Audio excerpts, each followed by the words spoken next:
Hi everyone, welcome back. പ്രശസ്ത cinema serial നടി താര കല്യാണിന്റെ മകളാണ് സൗഭാഗ്യ വെങ്കിടേഷ്. അമ്മയുടെ പാരമ്പര്യം പിന്തുടരാൻ അവരുടെ ഇഷ്ടകലയായ നൃത്തം സൗഭാഗ്യയും പഠിച്ചു. വലിയ നർത്തകിയായി. പിന്നീട് വിവാഹം കഴിച്ചത് സിനിമ സീരിയൽ താരം അർജുൻ സോമശേഖരനെയായിരുന്നു. കഴിഞ്ഞ ദിവസം ഇവരുടെ ഇന്റർവ്യൂ വൈറലായിരുന്നു. കാരണം ഈയിടെയായിട്ട് സൗഭാഗ്യയുടെ റീൽസ് ട്രെൻഡിംഗ് ആയിരുന്നു. ഒറ്റയ്ക്ക് വീട്ടിലെ ജോലി കഴിഞ്ഞ് നായ, ലവ് ബേർഡ്സ്, കാള തുടങ്ങിയ വളർത്തുമൃഗങ്ങളെ പരിപാലിക്കുന്നതൊക്കെ റീൽസിൽ കാണുന്നുണ്ട്. ആളുകൾക്ക് അത്ഭുതമാണ് ഇത് കണ്ടിട്ട്. ഒരു നടിയായിട്ടും എന്തോരം ജോലികളാണ് ചെയ്യുന്നത് എന്നൊക്കെ. അതിനുള്ള മറുപടിയാണ് ഇന്റർവ്യൂവിൽ പറയുന്നത്.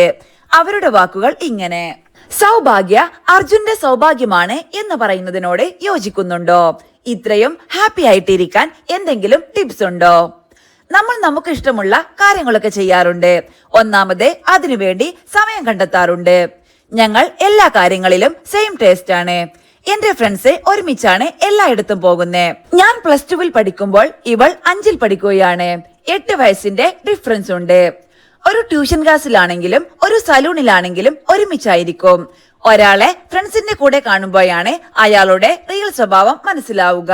ഞാൻ താരമാമിന്റെ ഡാൻസ് ക്ലാസ്സിൽ പോകുമ്പോഴും ഇത്രയും ഫ്രണ്ട്സുമായിട്ടാണ് പോകുന്നത്. എന്റെ ഗ്രൂപ്പിലെ ഓരോ മെമ്പറേയും സൗഭാഗ്യക്കും അറിയാം. ഞാൻ 5 തൊട്ടേ അവിടെ പോകുന്നുണ്ടല്ലോ. ഞാൻ ആ ഗ്രൂപ്പിൽ എങ്ങനെയാണ് എന്നുള്ളത് സൗഭാഗ്യക്ക് മനസ്സിലാക്കാൻ പറ്റും. സൗഭാഗ്യ പറയുന്നുണ്ട്, എനിക്ക് സൂര്യയെ ഭയങ്കര ഇഷ്ടമായിരുന്നു. അന്ന് അതുപോലത്തെ ഹെയർ സ്റ്റൈൽ ആയിരുന്നു അണ്ണന്. അപ്പോൾ ഒരു ക്രഷൊക്കെ തോന്നി അർജുനോട്. സുധാപ്പ് വന്നതിന് ശേഷം വന്ന മാറ്റം. ഞങ്ങൾക്കൊരു സഹായിയെ കിട്ടി എന്നതിൽ സന്തോഷമുണ്ട്. കാരണം പെറ്റിനെ ആളെ വെച്ച് നോക്കുന്നതിൽ താല്പര്യമില്ല.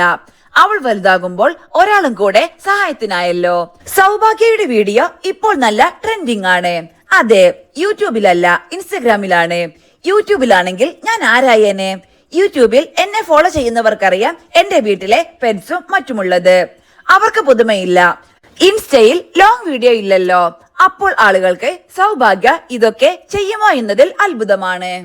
എല്ലാ വീട്ടിലും ഒരു പെറ്റ്സ് ഉള്ളുവെങ്കിലും ചെറുതായിട്ടെങ്കിലും ബാഡ് സ്മെൽ ഉണ്ടാകും. ഇത്രയും പെറ്റ്സ് ഉണ്ടായിട്ടും ഒരു സ്മെല്ലുമില്ല. അതിന് കാരണം അതിന്റെ ക്രെഡിറ്റ് മുഴുവൻ അർജുൻ സാറാണ്. അങ്ങനത്തെ രീതിയിലാണ് കൂടും മറ്റും സെറ്റ് ചെയ്തിട്ടുള്ളത്. കൂടാതെ എന്നും കുന്തിരിക്കവും പുകയ്ക്കും.